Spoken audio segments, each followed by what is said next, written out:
moving into the event part, obviously the spring 2016, there are a handful of events that I know a lot of planning has gone into that you'll be at covering. What can the players and parents expect, this spring 2016? First of all, as we always do, we'll be kicking off the spring with the Junior Elite 75 Showcase. Right. Run in conjunction with Adam Finkelstein at ERR. Down in Mansfield? Yep, this is the 8th annual event this year. Right. We've made some adjustments this year, and I'm really excited about the new features. Great. On the tournament side, we really put together a tournament schedule this spring strategically so that we really feel we're going to be able to see all of the best teams, right, players in the region over the course of the spring. Right.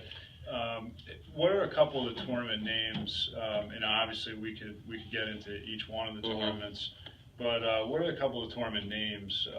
For those looking at the schedule where they want to, play. Well, we have the Gold Rush Classic, which will be in its 3rd year. That's always a great event. We have the HoopRootz Boston Breakout. We have the Zero Gravity Mass State Championships. Right. We have the Zero Gravity National Finals, Great, which is personally my favorite event because we get such a large pool of talent from all over the East Coast. Right.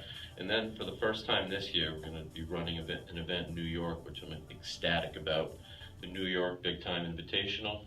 It's going to be at the House of Sports in New York, and we're expecting an absolute whopper of a field in all the junior elite age divisions. And I think that's just, it's a first annual event, and I could see this really developing into one of the premier events on the East Coast.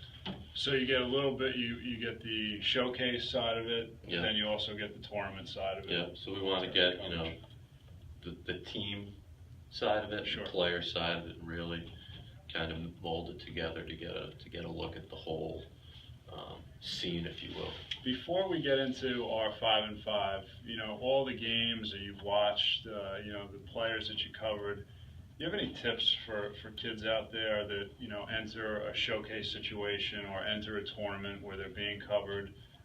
Kind of your do's and don'ts, probably more preferably the don'ts that you should stay away from as a player, because they know that they're going to get some coverage. They have the potential to get their profile, obviously on the internet.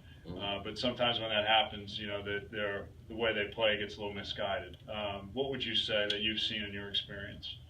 Of course, the first thing that anyone will say in regard to a showcase is pass the ball, pass the ball, pass the ball.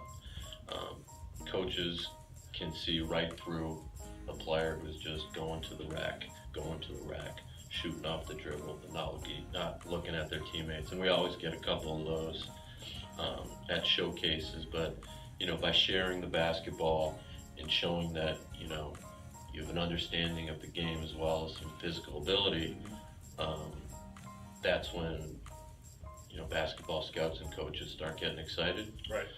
On the other side of the ball, this year at the Elite 75,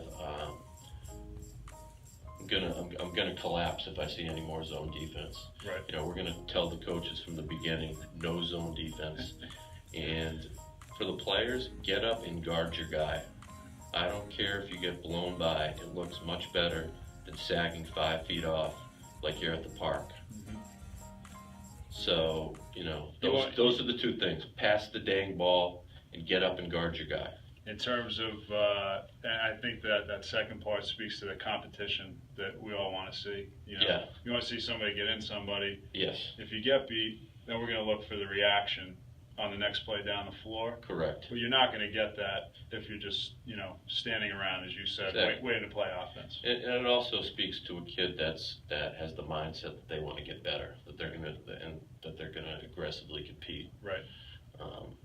I just can never believe it when I see that at an exposure event when a kid's guarding 5 feet off the ball because presumably the kid they're guarding can't shoot. Sure. Whereas in a showcase situation, you want to there's no strategy. You get up and guard the ball.